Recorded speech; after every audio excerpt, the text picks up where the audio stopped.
अहिल्यानगर जिल्ह्यातील ठेवीदारांचे 45 कोटी रुपये लुटणाऱ्या ज्ञानराधा मल्टीस्टेट पतसंस्थेच्या घोटाळ्यानं सर्वत्र खळबळ उडाली आहे। या प्रकरणातील मुख्य सूत्रधार आणि पतसंस्थेचा अध्यक्ष सुरेश ज्ञानोबा कुटे याला आर्थिक गुन्हे शाखेनं जामखेड येथील गुन्ह्यात अटक केली।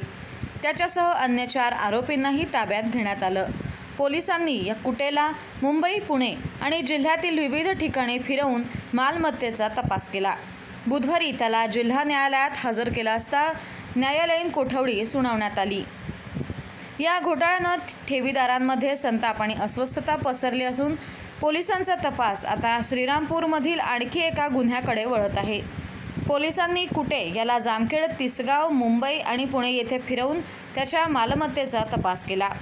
पाथर्डी तालुक्यातील तिसगाव येथे कुटेचा दूध पावडर निर्मितीचा कारखाना आहे, जिथेही पोलिसांनी तपास केला।